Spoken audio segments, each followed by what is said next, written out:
Olá, olá, uma boa tarde para você. Está reunida a maior rede de comunicação do estado e a difusora unindo o Maranhão através da informação.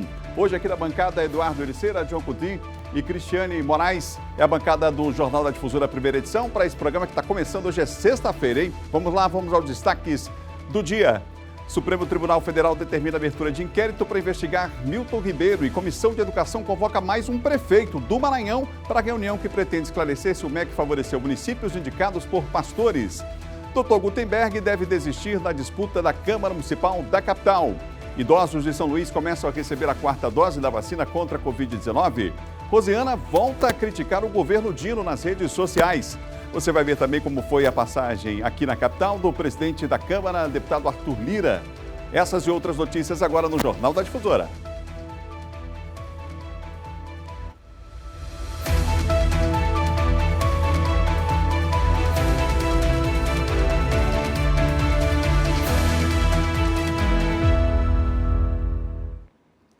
Que bom saber que você está com a gente nessa sexta-feira, viu? O Maranhão inteiro de audiência no rádio e na TV. 1h e mais 16 minutos. Está na hora da sua participação pelo WhatsApp. Daqui a pouquinho a gente registra o bairro que você está, a cidade que você acompanha o nosso programa, hein? Manda sua mensagem aí, 98991968622. Vou repetir, 98991968622 no rádio ou na TV. Como é que você está acompanhando a nossa transmissão, hein? Manda pra gente aqui a informação, tá bom? E a gente começa o programa voltando a um assunto que a gente já mostrou aqui, hein? Laudos apresentados por 4 universidades apontaram que a água consumida pela comunidade do distrito de Aurizona, no município de Godofredo Viana, foi contaminada depois do rompimento da barragem da mineradora de ouro canadense Equinox Gold. Os laudos foram apresentados hoje, gente, pelo movimento dos atingidos por barragens. E a nossa equipe de reportagem acompanhou. Vamos ver e ouvir. Os laudos apresentados durante a coletiva à imprensa foram expedidos por 4 diferentes universidades públicas brasileiras. O material coletado, no caso as amostras da água, passaram por processos de análise que atestaram a contaminação da água consumida pela população do distrito de Arizona. Tanto nos laudos anteriores que foram feitos, como nesse que nós fizemos agora, nesse estudo inicial, comprova que há uma série de substâncias tóxicas, como arsênio, selênio, mercúrio, sulfeto, alumínio, ferro, diversas substâncias tóxicas que foram encontradas tanto no consumo humano, nos igarapés, como nos balneários de Aurizona. Há exatamente um ano, no dia 25 de março de 2021, a barragem Piracaua, no distrito de Arizona, se rompeu, causando inúmeros prejuízos às 1.500 famílias que vivem naquela região. Além dos inúmeros impactos ambientais, a população é obrigada a consumir uma água poluída. A Daiane é moradora da região e no último ano foi obrigada a conviver com todas as consequências após o rompimento da barragem, principalmente os problemas de saúde provocados pelo consumo da água imprópria. Antes a gente tinha água com abundância em nossas torneiras, né? E hoje a gente não tem mais essa água com abundância. E a água que chega em nossas torneiras, quando chega, é uma água contaminada que não é apropriada para o nosso uso, né? E é como eu acabei de falar, a gente não sabe nem que tipo de química que está correndo no corpo da gente, né? Porque a gente tem consumido o alimento, a gente tem consumido essa água toda contaminada. Com os laudos em mãos, a coordenação do movimento dos atingidos por barragens pretendem adotar as medidas cabíveis. Entre elas, denunciar a situação nos órgãos competentes para que os danos causados na região sejam de imediato reparados. O primeiro passo vai ser denunciar os órgãos competentes, né, as secretarias do governo do estado, notificar também a empresa, né, ao governo municipal e aos órgãos, tanto a Agência Nacional de Mineração, como os órgãos de Direitos Humanos e os órgãos de Justiça, como o Ministério Público Federal, Conselho Nacional de Direitos Humanos, Defensoria Pública e todos os órgãos que têm responsabilidade em casos como esse. Um caso sério, um caso que chama atenção, a gente vem acompanhando há algum tempo e agora laudos oficiais mostram isso. Vou aproveitar para gerar aqui com a nossa bancada. Cristiane, direitos estão sendo violados e não é de hoje, há muito tempo já, inclusive. Que situação séria é essa, hein? Boa tarde. Boa tarde, Adalberto. Boa tarde aos telespectadores da TV Difusora, Eduardo, ao John Coutinho. Esse é um problema que afeta o Brasil inteiro, né? E nos últimos anos a gente olhou muito lá para para a região sudeste do país, olhamos muito, né, para os incidentes e acidentes graves que aconteceram no interior de Minas Gerais, mas o Maranhão também vive um problema sério com a questão da contaminação das nossas águas. Na ilha de São Luís, a gente tem um problema parecido e a gente também tem no interior do estado. Muito sério, por quê? Porque problemas como esse afetam diversas comunidades rurais que têm suas produções e produções que abastecem, né, que são produções de subsistência e que abastecem a região. Então, essas comunidades, elas dependem dessa água potável, dessa água boa, né, para consumirem também para as suas produções, certo? A economia de subsistência, agricultura familiar. E a gente vê isso acontecendo em diversas regiões do país, do Maranhão, sobretudo em regiões onde estão concentradas pequenas comunidades e comunidades tradicionais também. Adalberto, vale ressaltar que não são apenas comunidades que sofrem com o efeito das barragens, né, mas também comunidades que têm as suas águas, os seus pequenos rios, né, contaminados também pelos agrotóxicos das grandes plantações, né, e que chegam, né, até essas comunidades. Fora aquela situação que a gente já mostrou aqui de risco, né, de rompimento, de barragem, de outras situações relacionadas, até pela falta de fiscalização, né? A gente já mostrou isso aqui, é muito grave. Como disse a Cristiane, às vezes a gente tem um olhar muito grande para quando acontecem as coisas lá no eixo sul, né, sudeste. Mas aqui mesmo na nossa região a gente tem problemas seríssimos que precisam ser observados com a mesma seriedade, né, com o mesmo trato. Adalberto, boa tarde. Posso falar rapidinho? Boa tarde, Eduardo. Boa tarde a você, boa tarde a Cris, também ao John, a todos que nos acompanham pela TV Difusora e também pela Rádio Difusora FM. A gente falou há pouco tempo, né, e é um assunto recorrente aqui no JD Primeira Edição, porque é um assunto de fato muito sério, né? A gente está falando de água e água é vida. Parece clichê, mas é fato. Todos nós precisamos de água para sobreviver. E como a Cris disse bem, em relação às pessoas que não têm nem acesso à água, não só para utilizar de alguma forma, mas até para consumir. Imagina um problema de saúde pública que isso pode ocasionar também, essa situação de água aí sem nenhum tipo de tratamento, o consumo inadequado de água por parte da população, não só maranhense, mas em todo o Brasil, como a Cristiane trouxe bem, é um problema federal. A gente traz também um debate aqui importante, que tem a questão, sempre o debate em relação à questão da economia. Extrativismo é importante, o garimpo é importante, outras atividades são importantes, mas a gente tem que também cuidar do meio ambiente. Há, inclusive, setores da economia que dependem da água. A gente fala aqui de agricultura, pesca, e são várias famílias que dependem aí da qualidade da água. Infelizmente, a gente vê um desmonte em relação à questão ambiental em todo o país.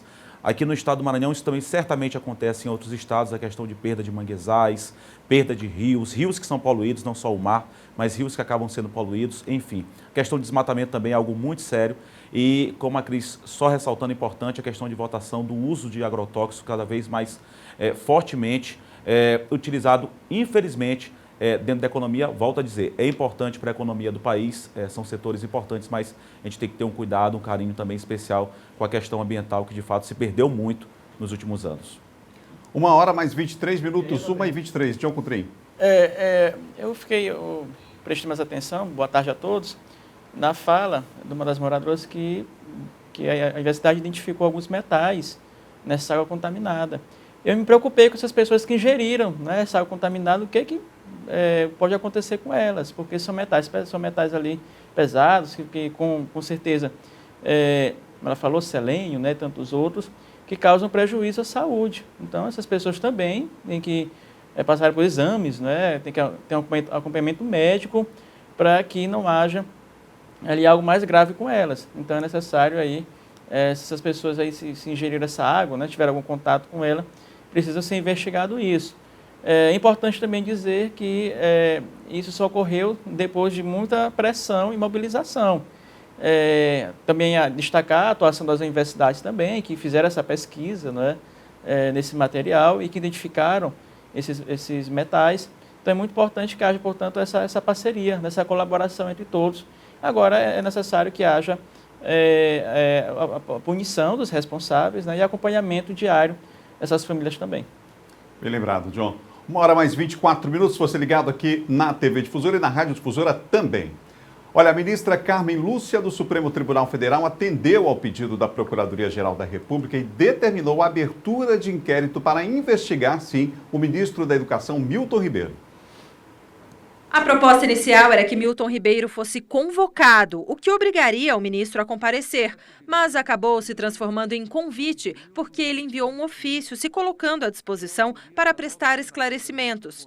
O ministro será ouvido na próxima quinta-feira. O SBT apurou que, para tentar estancar essa crise, o ministro vem se reunindo há 3 dias, desde que o escândalo veio à tona, com um corpo político e jurídico de poucas pessoas, mas da confiança do presidente Jair Bolsonaro, entre eles o senador Flávio Bolsonaro.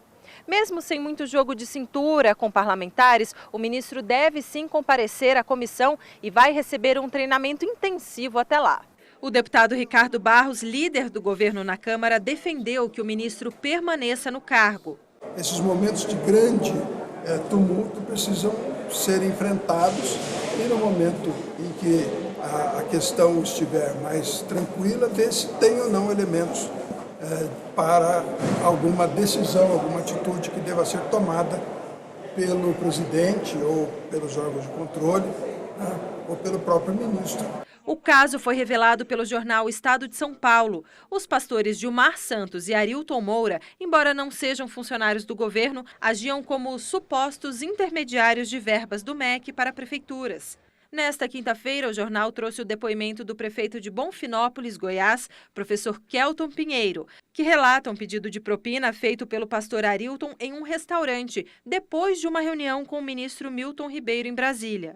Sentou do meu lado, bem dos lados da mesa, eu falei, prefeito, eu vou ser direto com você. Tem lá um recurso para liberar como ministro, mas eu preciso de 15 mil reais hoje. Vou refazer por 15 mil, porque você foi indicado pelo pastor Gilmar, que é meu amigo, para os outros aqui que eu estou cobrando 30 mil. O prefeito disse que ficou indignado e não aceitou a proposta. O pastor Gilmar Santos, da Igreja Assembleia de Deus, publicou uma nota negando que tenha pedido ou, de alguma forma, contribuído para o recebimento de propina ou de qualquer ato de corrupção junto ao Ministério da Educação. No final da tarde, a ministra Carmen Lúcia aceitou o pedido da Procuradoria-Geral da República para investigar o ministro da Educação, Milton Ribeiro, por suspeita de corrupção passiva, tráfico de influência, prevaricação e advocacia administrativa. Ribeiro nega a existência de um gabinete paralelo na pasta. Vamos a Brasília com a Raniele Veloso, que ontem, inclusive, antecipou várias informações que você viu nessa reportagem aí do SBT. Ontem mesmo, já aqui no Jornal da Difusora, ela antecipava uma série de situações relacionadas a essa reunião, por exemplo, da Comissão de Educação lá do Senado. Ela está comigo aqui ao vivo, direto de Brasília. Raniele, mais uma vez, boa tarde para você. A gente viu a reportagem agora do SBT falando daquele prefeito lá do Goiás. Ele, mais um prefeito maranhense, agora são mais 2 que foram convocados para essa comissão, né, Raniele? Boa tarde. Boa tarde, Adalberto Melo. Boa tarde a todos que nos acompanham ao vivo, direto de Brasília.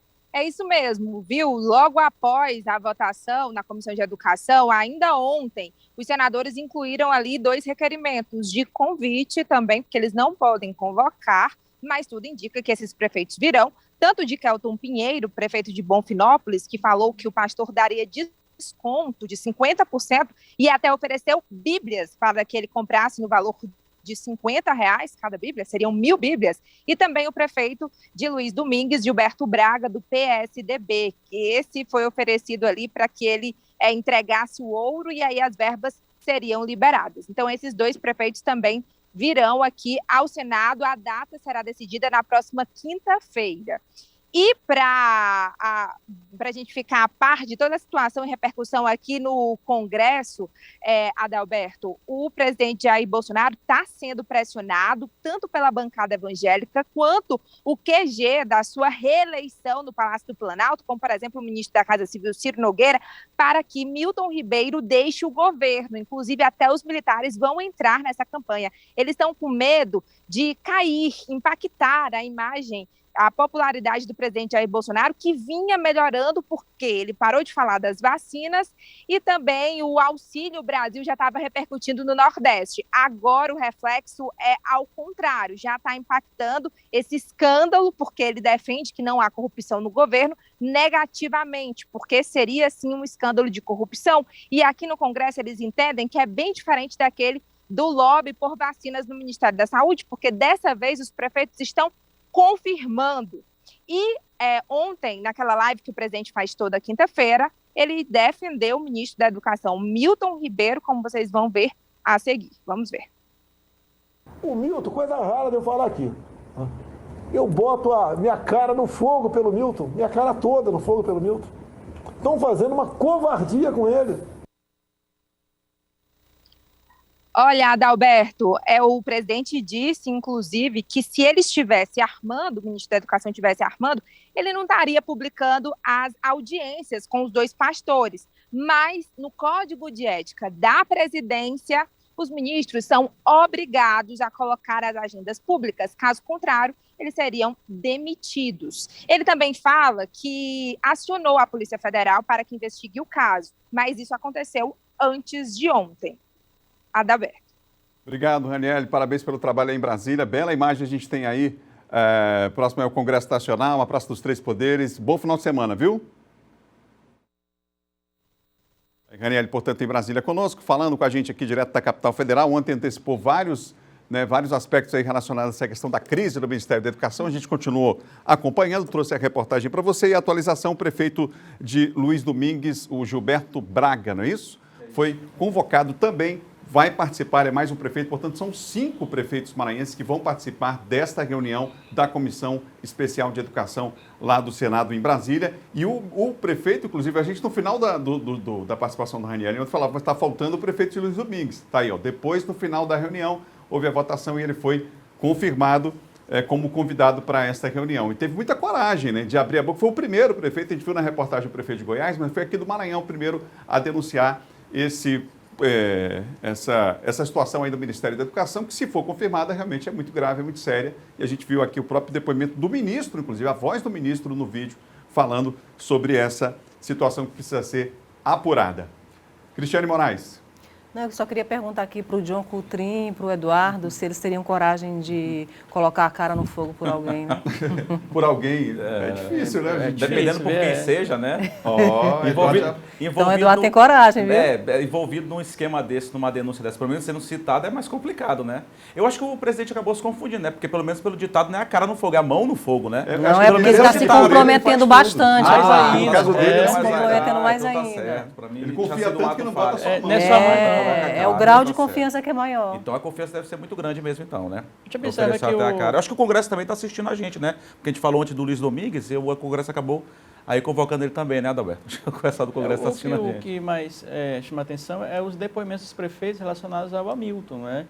A gente não vê nem eles falando tanto do ministro nem do outro pastor, mas diretamente do Hamilton, que ele que era o intermediário que pedia, né? Digamos assim, como fala o jargão popular, na cara dura, né? Na cara dura o dinheiro, a propina para intermediar ali a liberação de recursos.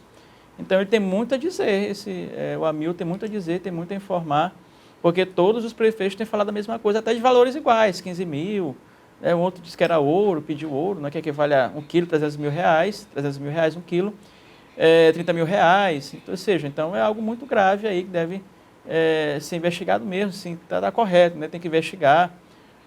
O presidente Bolsonaro entende que não, mas a PGR fez o papel correto e a ministra Carmen Lúcia também. Então é necessário que se investigue e que se ouça os prefeitos e principalmente esse Hamilton aí que está no centro, né? No centro do fogo, mesmo como fala de fogo, né? Está no centro aí dessa questão toda.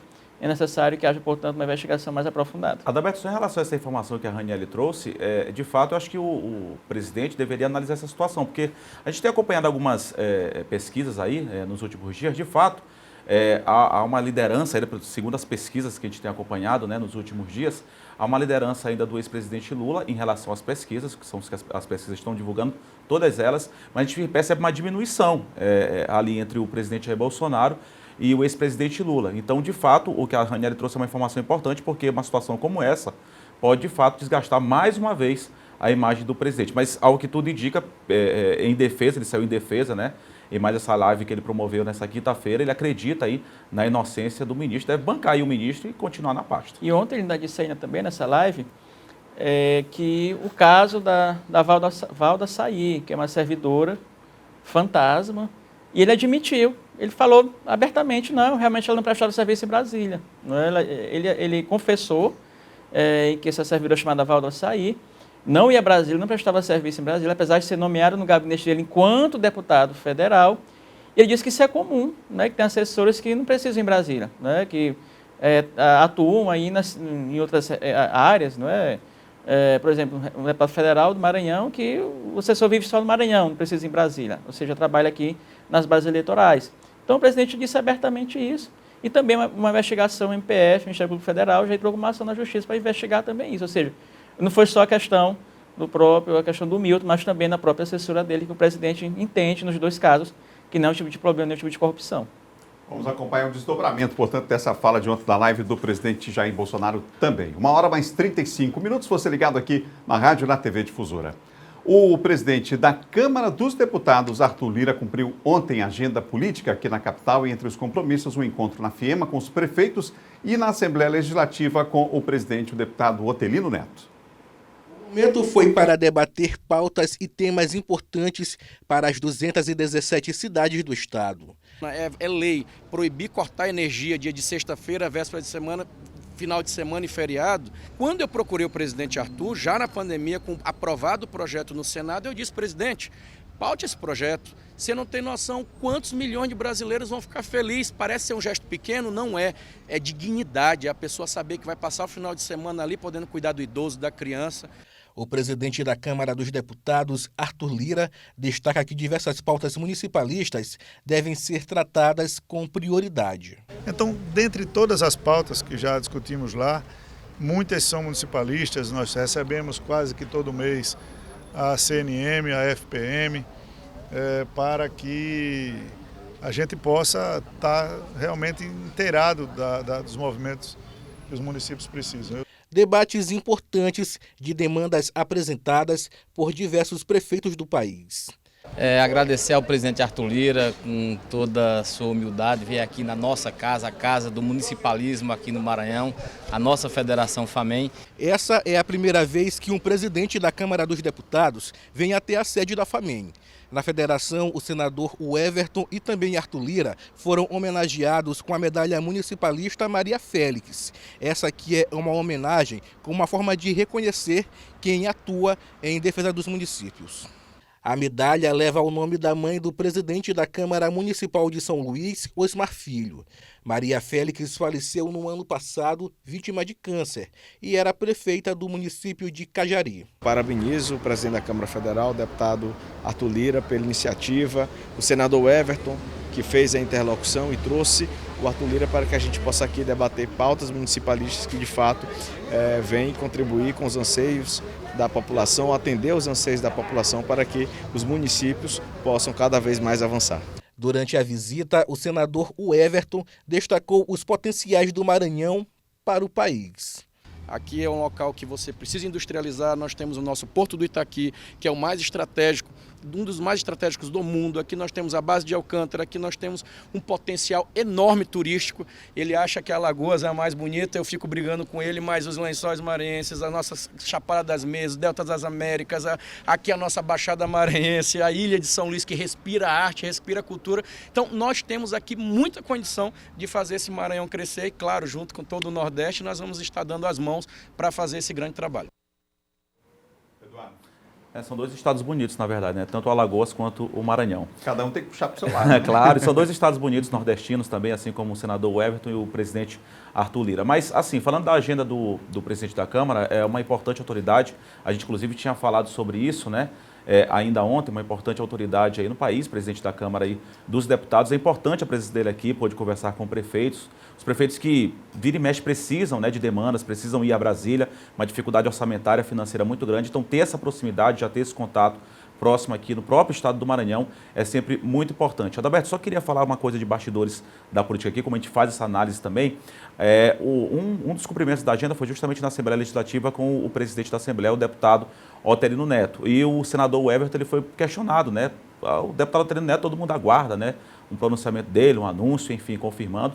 O senador Everton, ele falou algo que a gente já havia comentado aqui, né? O presidente, o deputado Otelino Neto, ele nunca deu uma declaração que havia rompido com o senador Everton. E ele disse, quando foi abordado ali chegando à FAMEM, ele disse que cumpriu uma agenda, pôde conversar com o presidente, levou o presidente da Câmara, o Arthur Lira, para conversar, inclusive, com o presidente aqui do Legislativo Estadual, Otelino Neto. Foi muito harmonioso, um diálogo muito bom envolvendo a questão, inclusive, política. E ele disse que nunca escutou nenhum pronunciamento, nunca teve nenhum pronunciamento de rompimento aí do presidente da Assembleia, o deputado Otelino Neto, então que ele continua no grupo, sim, aí de apoio à pré-candidatura do senador Everton. Diogo Tris, só completando. E aí, Adalberto, também ele foi questionado, o Arthur Lira, sobre o apoio dele ao Everton, né? O apoio dele ao Everton. Ele foi muito, né, ali republicano, porque ele disse o seguinte, né, que tem a preferência dele, que o Everton é um grande nome, mas ele não quis falar enquanto presidente da casa, até porque o partido dele, o PP, apoia um outro candidato aqui no estado do Maranhão, né, já definiu um outro candidato aqui no Maranhão. Mas ele ressaltou também, ponderou, das convenções, disse que até as convenções muita coisa pode mudar, muita coisa pode acontecer, até as convenções, se referindo até ao próprio partido, ao PP. Mas ele foi muito diplomático, não quis criar nenhum tipo de aresto, né? Ele vem ali enquanto uma missão institucional, óbvio, né? Mas também tem a questão política, não deixou de fazer elogios ao senador Everton, em relação à candidatura dele ao governo, mas também não quis cravar o apoio dele ou do PP a qualquer nome, não é?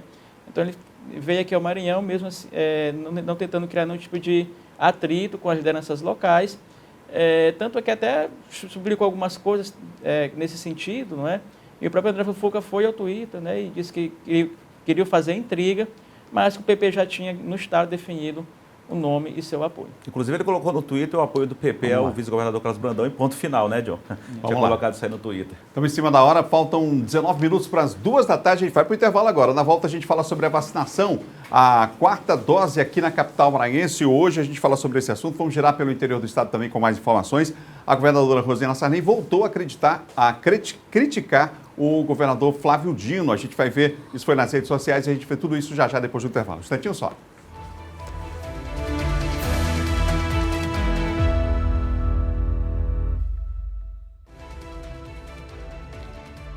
Vamos lá, faltam 15 minutos para as 2 da tarde, já de volta o Jornal da Difusora, da bancada. Hoje, Eduardo Ericeira, John Coutrin e Cristiane Moraes, com você aí do outro lado, nos dando carinho e a honra da sua audiência. O Maranhão inteiro de audiência no rádio e também na TV. Olha só, você já pensou em morar pertinho da praia, hein? Pagando prestações que cabem no seu bolso? Pois é, chegou a sua hora, chegou mesmo. O Costa Araçagi Condomínio Clube é para você. ITBI, registro grátis, condições especiais, facilidades no seu financiamento, área de lazer completa e apartamentos de 45 e 47 metros quadrados. Vai, chama aí no WhatsApp agora para fazer o melhor negócio da sua vida. 991090335 ou 991884845. Seja para investir ou para morar, o Costa Araçagi é o lugar. Um empreendimento Franeri Tenda. Dona Kate, o apartamento da senhora é babado. Tem até vista pro mar e é pertinho da praia. Um escândalo. Minha irmã, morar aqui no Costa Araçagi Clube foi a melhor decisão em toda a minha vida. E olha, eu paguei R$ 2.300 de entrada e as taxas foram todas gratuitas. Tu acredita? Tudo bem facinho. Entendi, Dona Kate. É barato mesmo. E tem segurança, aqui tem piscina, tem espaço pra festa, tem quadra.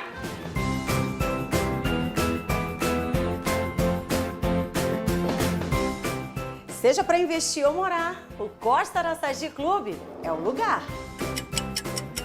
Ô, vizinha! Dona Kate, agora nós somos vizinhas. Menina! Eu apliquei os meus investimentos no Costa Araçagi Condomínio Clube e realizei o meu sonho. Costa Araçagi é pra você. O empreendimento Franeri Tenda. 1h mais 46 minutos, 1h46. Olha, o mercado de uma cidade, ele é mais do que um local para compras, né? Ele tem muito a ver com a identidade das pessoas, com, enfim, a recepção às pessoas que chegam, né, para visitar a cidade. O mercado lá de Caxias vai passar por uma reforma e quem tem os detalhes para nós é o Zé Carlos. Olá, Zé Carlos, importante essa reforma aí, hein? Boa tarde. Sem dúvida nenhuma, Adalberto. A gestão municipal vai investir cerca de R$500 mil e toda a estrutura do Mercado Central vai passar por essa reforma, beneficiando mais de 1.000 trabalhadores que estão ali no dia a dia, tirando daquele local o seu sustento. E, claro, vai acomodar muito melhor os clientes. Nós conversamos, inclusive, com o prefeito Fábio Gentil sobre essa reforma. Aqui o Mercado Central é uma obra, já tem para mais de 15 anos, que havia necessidade de uma ampla reforma. E a Prefeitura Municipal de Caxias, com recursos próprios, vale-se ressaltar isso, recursos próprios, resolveu no final do ano passado fazer esse processo solicitatório para que pudesse abranger todas as partes. Aqui nós vamos melhorar a infraestrutura como um todo, resolver a questão da parte elétrica, telhado, vamos resolver do piso, vamos criar novos boxes aqui para um melhor atendimento. Então vamos trabalhar em todas as áreas, na pintura, melhorar o serviço de água, para que nós possamos ter realmente um local adequado e que a população possa se sentir bem, também da mesma forma que os vendedores que aqui trabalham, as pessoas que trabalham, possam sentir um ambiente adequado. É com você, Adalberto. Bom final de semana. Bom final de semana a todos aí em Caxias também, Zé Carlos. Toda a região dos Cocais acompanhando a gente, hein? 1h e mais 48 minutos da região dos Cocais, a gente vai para a região Tocantina. Já já os nossos comentaristas voltam aqui com as suas notícias de bastidores da política. Agora a gente vai falar sobre o seguinte assunto. A Associação Comercial iniciou discussões junto à Prefeitura para ampliar o horário de funcionamento de bares e restaurantes lá em Imperatriz, na segunda maior cidade do estado. Foi isso mesmo, Marcelo Júnior? Boa tarde. Olá, Adalberto. Boa tarde para você. Boa tarde também para quem assiste e ouve o Jornal da Difusora. É um tema bastante polêmico e que começou a ser debatido essa semana aqui na cidade de Imperatriz. Uma iniciativa da Associação Comercial junto com o Sindicato do Comércio Local iniciou esse debate com a Prefeitura de Imperatriz para alterar o horário de funcionamento de bares e restaurantes. Atualmente, há uma lei em vigor que estabelece esse horário até 2 da manhã. Inclusive, quando essa lei foi sancionada no ano de 2004, foi atendendo um clamor da sociedade civil organizada. Agora, uma parte da população é favorável à alteração do horário para funcionar até às 5 horas da manhã. Já outra parte se mantém contrária. Como eu disse, um assunto bem polêmico. Nós ouvimos o novo presidente da Associação Comercial e Industrial aqui de Imperatriz, o João Lira, e também o secretário municipal de governo, Eduardo Soares, que trataram a respeito desse tema aqui no Jornal da Difusora. Estamos discutindo um tema importantíssimo sobre o funcionamento dos bares, restaurantes e similares. São mais de 2.500 empresas com CNPJ ativo, exercendo suas atividades contínuas aqui em Imperatriz, produzindo, empregando, trazendo desenvolvimento, gerando emprego e renda. Então isso é muito importante e nós estamos aqui discutindo o funcionamento desse segmento que é tão importante para o desenvolvimento econômico da cidade. O que está sendo observado em questão aqui é a normalidade do horário de funcionamento da atividade econômica, né? Baseada em quê? Na igualdade, no direito, né, da liberdade econômica, para que essa atividade econômica de bares, restaurantes e similares possa funcionar em termos de igualdade legal em relação às outras atividades, né? E também mais acompanhando do projeto da Carta Acústica, que normatiza essa situação da poluição sonora, né, para que toda atividade econômica funcione obedecendo à lei.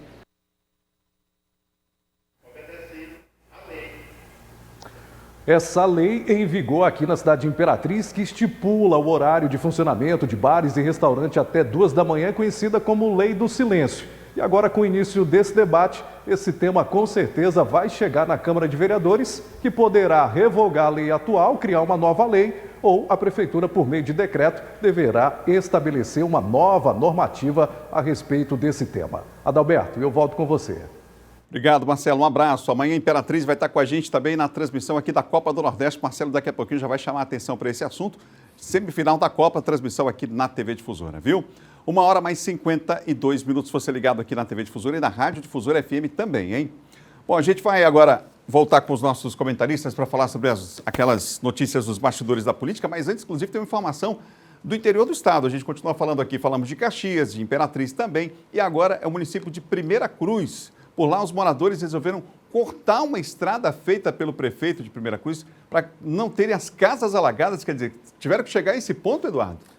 Pois é, Adalberto. A gente entrou em contato, né, com algumas lideranças lá do município de Primeira Cruz, município pequeno aqui do estado do Maranhão.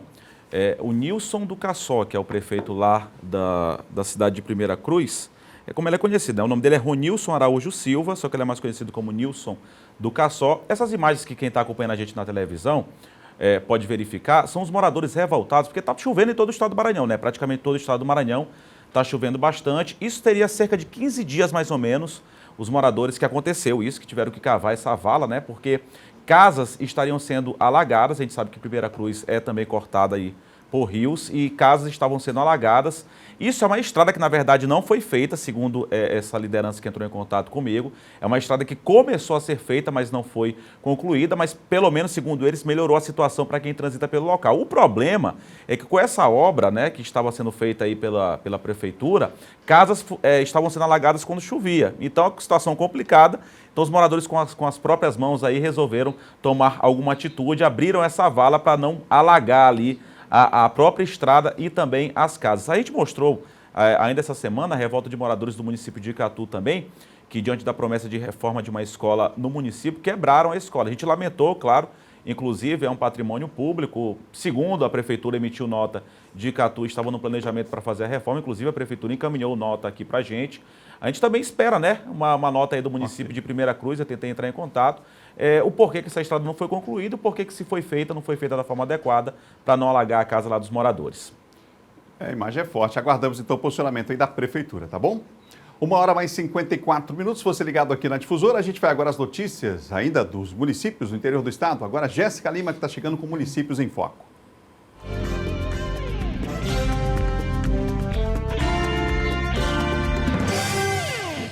Olá!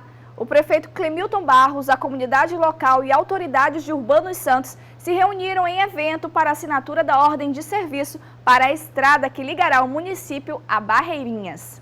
O prefeito Clemilton Barros, juntamente com sua equipe de governo, assina a ordem de serviço da construção e pavimentação asfáltica da MA 225, que liga Urbano Santos a Barreirinhas. O evento aconteceu no ginásio poliesportivo Bernardo Borges. Muito gratificante para nós aqui de Urbano Santos e toda a região, por essa obra que é a MA 225, Urbano Santos Barreirinhas.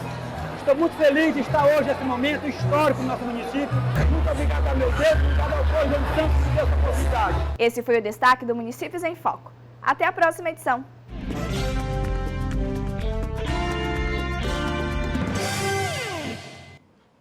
Bom, agora Imperatriz e Caxias seguem com a programação local.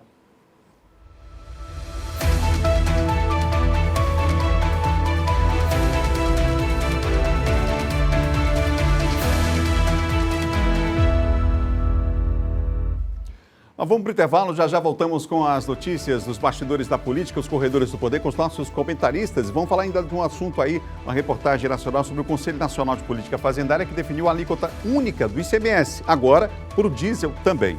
Essas e outras notícias já depois do intervalo, um instantinho só.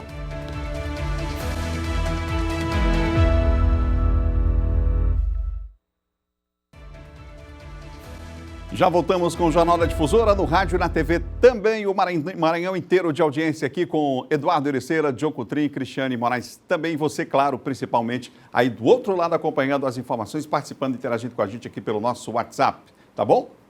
Olha, deixa eu te perguntar uma coisa, você está procurando venda, aluguel ou assistência para computadores e equipamentos para você ou para sua empresa, né? Está na hora de você conhecer a Zion Informática com uma grande variedade de produtos e assistência técnica especializada. Lá na Zion Informática, olha só, você encontra cartuchos originais e compatíveis, monitores, notebooks, impressoras e muito mais. O preço cabe no seu bolso. Compre pelo site ou receba em casa. E o frete? O frete é grátis para toda a ilha, gente. Frete grátis para toda a ilha. Confere lá em zioninformatica.com.br ou ainda pelo WhatsApp que é 989-8428-4649. A Zion Informática fica onde? Na Rua 9, quadra 14, número 49, no Quatrac 5.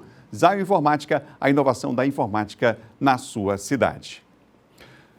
Idosos com 80 anos ou mais já começaram a receber hoje a 4ª dose da vacina contra a Covid-19. Quem está ao vivo e tem os detalhes para nós é o Ciro Mineiro, que está comigo aqui para trazer mais informações. Olá, Ciro. Tudo bom, Adalberto? Boa tarde a você, boa tarde a todos aí no estúdio e também quem acompanha o Jornal da Difusora na sua primeira edição. É isso mesmo, viu, Adalberto? Esse anúncio, né, que inicialmente foi feito por meio das redes sociais do prefeito de São Luís, né, o prefeito Eduardo Braide, desde as primeiras horas desta sexta-feira, a 4ª dose ou 2ª dose de reforço, né, da vacina contra a Covid-19 já está sendo aplicada em idosos com 80 anos ou mais. Para receber essa quarta dose do imunizante, o idoso precisa ter tomado a terceira dose há pelo menos 4 meses. A vacinação ocorre sempre das 8 da manhã até às 5 horas da tarde. E ela está sendo disponibilizada, nessa vacina, em centros de saúde aqui da capital maranhense, também em unidades básicas de saúde, e é importante também a gente destacar que no Centro de Vacinação da Universidade Federal do Maranhão, essa quarta dose está sendo aplicada também no drive-thru do Shopping da Ilha e também no drive-thru do Selma, do bairro do Renascença. Além dos idosos acima de 80 anos, também ocorre nesta sexta-feira a repescagem da vacinação de crianças entre 5 e 11 anos de idade. As crianças precisam estar acompanhadas dos pais ou responsáveis na hora de tomar o imunizante. Também pode se vacinar quem vai tomar a segunda dose da vacina Janssen. Ela é destinada a quem tomou a primeira dose há pelo menos 2 meses. O público de 12 anos ou mais que está com a primeira ou segunda dose atrasada deve procurar um dos pontos de vacinação. E olha só, a terceira dose está liberada para aquelas pessoas de 18 anos ou mais que tomaram a segunda dose da vacina contra a Covid-19 até o dia 22 de novembro de 2021. Em todos esses casos, os locais de vacinação são os mesmos. E é importante, né, acima de tudo, que as pessoas estejam atentas, né, Adalberto, ao seu calendário de vacinação, que mantenham, né, as vacinas em dias, atualizadas, exatamente para que a gente possa, de uma vez por todas, acabar com a pandemia da Covid-19. Voltamos com você, Adalberto, aí no estúdio. Obrigado, Ciro. Ao vivo, trazendo informações para nós aí em relação à vacinação. Já começou, então, aqui na capital do Maranhão, hein? São 2 horas e mais 2 minutos, a quarta dose, no caso, né? Olha, o Maranhão é o estado brasileiro com maior percentual de desalentados do país. Você vai entender melhor? Vou passar a bola aqui para a Cristiane Moraes, porque, inclusive, a ex-governadora Rosina Sarney usou as redes sociais para criticar, mais uma vez, esse dado negativo do estado. Foi isso, né, Cristiane? É isso, Adalberto. Rosina, mais uma vez, né, ela tem feito muito isso, críticas, né, duras ao atual governo do Estado, e ela traz um dado importante, aliás, é um dado que teve destaque nacional aí no valor econômico, né? O Maranhão é o estado brasileiro com maior percentual de desalentados. O que é esse desalento, né? Pessoas desalentadas? São pessoas que já procuraram muito por uma vaga de trabalho no mercado, mas que cansaram, né, de procurar essa vaga e elas estão em casa, né, sem condições financeiras de sair para buscar esse mercado de trabalho, porque o mercado de trabalho, todas as portas parecem fechadas para esse público. É isso que a gente chama, né, de desalento. Né? São pessoas que não vão conseguir, já estão, né, desestimuladas em relação ao mercado de trabalho. E aí a gente destaca, tem um público muito grande de trabalhadores da construção civil, né, que estão aí, trabalhadores também do comércio que estão dentro dessa lista. E o Maranhão aparece aí no ranking em primeiro lugar com 18,8%, seguido de Alagoas com 15,9% e o Piauí com 13,7%. Aliás, Adalberto, só destacando, o Maranhão tem aí aparecido em cenário nacional com dados extremamente negativos e a gente tem acompanhado isso aqui em nossos telejornais, como, por exemplo, ainda compondo aí o ranking de cidades mais pobres do país. A gente tem um destaque aí da cidade mais pobre do Brasil, como Marajá do Sena, que é aqui no interior do Maranhão, com menor IDH e também com o maior número de conflitos de terra, envolvendo aí, inclusive, comunidades tradicionais, comunidades que precisavam estar protegidas de acordo com os nossos marcos legais, né? Então, os números não são favoráveis para o Maranhão e mais um destaque aí desse número de desalentados, pessoas que estão fora do mercado de trabalho. Lamentável. Está na tela, inclusive, aí a postagem feita pela governadora, para quem está assistindo a gente na TV, está vendo aí a matéria do jornal Valor Econômico e também o comentário da governadora sobre esse assunto, mais um dado negativo aí para o estado do Maranhão. 2 horas mais 5 minutos, 2h05, você ligado aqui no Jornal da Difusora. A gente segue em frente com outros assuntos para você nesse último bloco aqui do programa. O PSOL apresentou 2 pré-candidaturas ao governo do estado e os detalhes agora com o Diogo Trim. Sim, Adalberto, a gente estava acostumado com o Enilton, o pré-candidato do PSOL, o Enilton Rodrigues, que inclusive veio aqui no programa. Ele se apresentava como um candidato único do partido, né, do PSOL. Tem razão, John. Mas no final de semana, 2 correntes do PSOL, a gente, quando fala em corrente, pensa que é só o PT, né? Mas o PSOL também tem essas correntes internas. A Alternativa Popular, Fortalecer, e a Ação Popular Socialista, 2 correntes do PSOL, eles lançaram o nome da pedagoga Liduína Tavares, como pré-candidata a governadora pelo partido, né? Então, não é mais só o Enilton, mas a Liduína também se coloca como pré-candidata ali dentro do PSOL. É a primeira mulher, né? Para as eleições desse ano. Exatamente, mesmo uma mulher, né, para concorrer nas eleições deste ano. Ela é membro também e fundadora da Academia Bacabalense de Letras, né? Portanto, a Liduína aí, ela se coloca como um nome ali dentro do PSOL. A gente observa aí, Adalberto, que o PSOL, inclusive, tem discutido aí com a rede a formação de uma federação, mas parece que não há muito entendimento dentro do PSOL, né? Já aparece esse outro nome aí da Liduína. Recentemente, o partido esteve ali com o governador Flávio Dino, né? O candidato a governador e a candidata a senadora também, junto com o governador Flávio Dino. Então, não há aí uma união dentro do PSOL, uma definição. Muitas facções aparecendo, já o Enilton parece que não é uma unanimidade, não é? Pessoas mais ligadas ao governo Flávio Dino também. Então, há essas diferenças todas dentro do partido.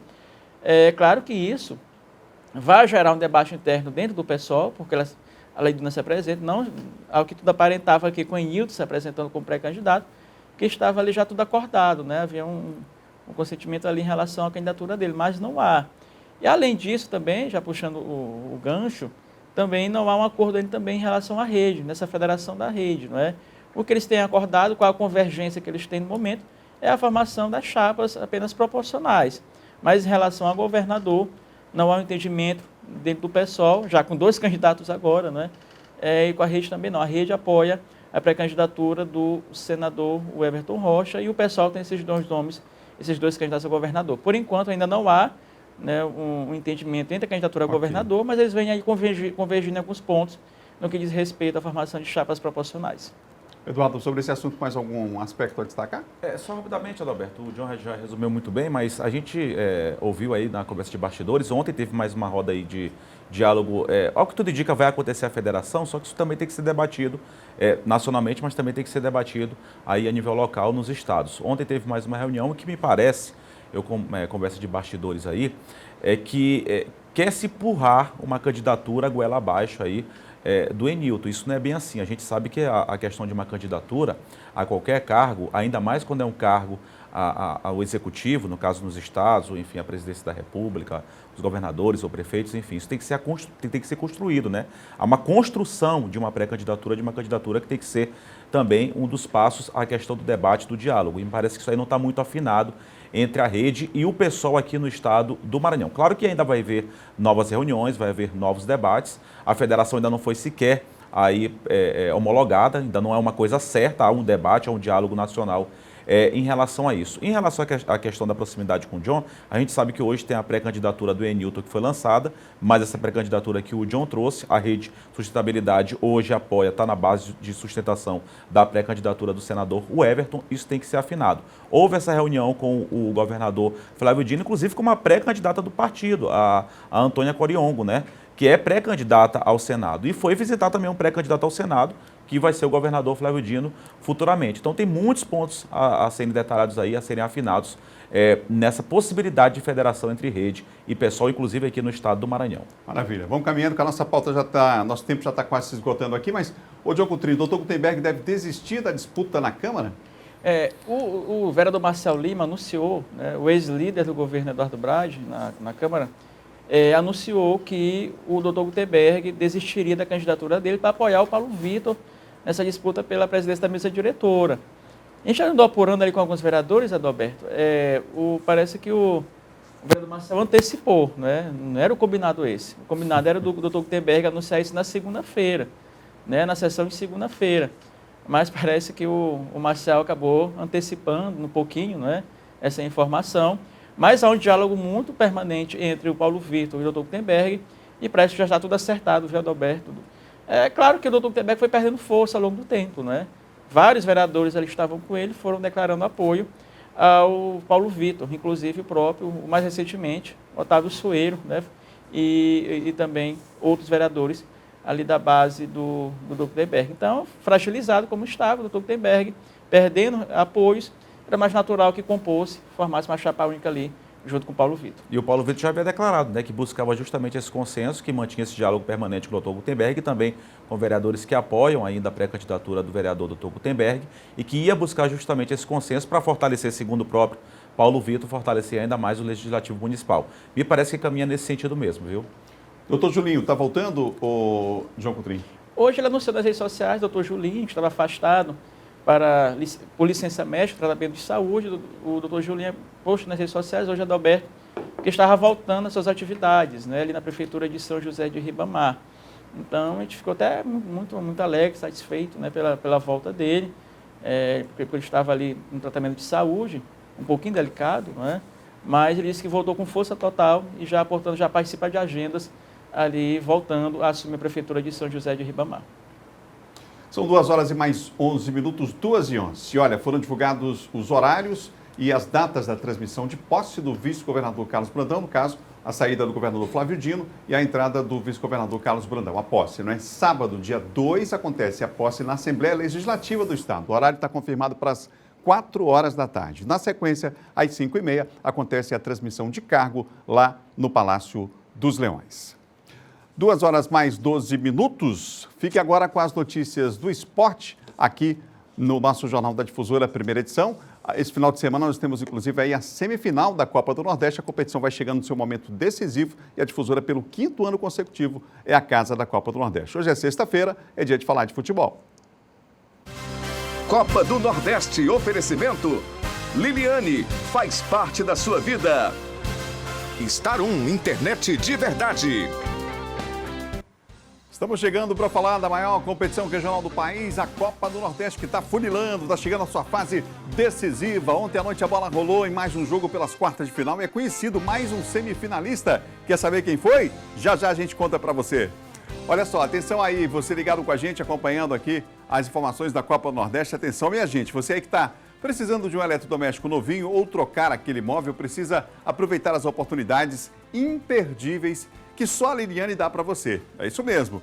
Lá na Liliane você encontra o menor preço à vista do Brasil, além de contar com a facilidade de parcelar no crediário próprio. É isso mesmo, você pode parcelar suas compras em até 12 vezes no Carnê Liliane. Toda a linha de móveis em até 60 dias para começar a pagar, hein? São 60 dias para você pagar a primeira parcela. Não precisa se preocupar e você pode negociar diretamente com a loja, hein? Outra coisa boa de comprar no Carnê é que te ajuda a criar uma referência de crédito para outras lojas. Sem falar que não precisa esperar o melhor dia para comprar, porque com o Carnê Liliane todo dia é o melhor dia para comprar. Tá esperando o quê, hein? Corre para a Liliane para aproveitar. Liliane faz parte da sua vida.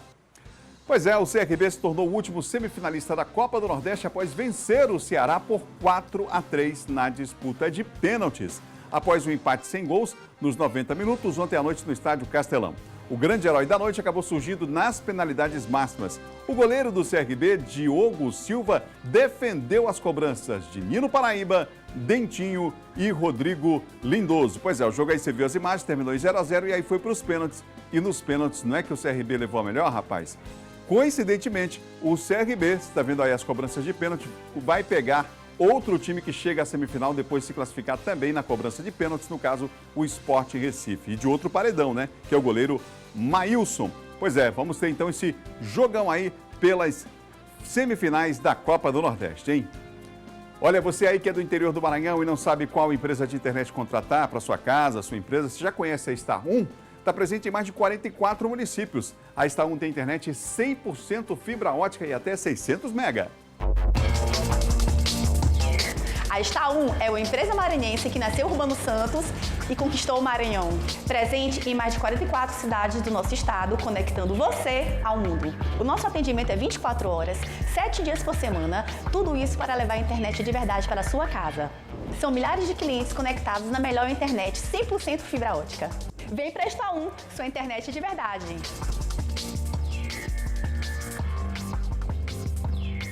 Bom, e agora a gente confere como ficaram os próximos confrontos, né? E o chaveamento aí dessa fase final da Copa do Nordeste. Bota na tela pra gente conferir. Você já sabe que o Fortaleza está classificado e vai enfrentar a equipe do Náutico. Pois é, Fortaleza e Náutico fazem a primeira semifinal, o jogo já é sábado amanhã.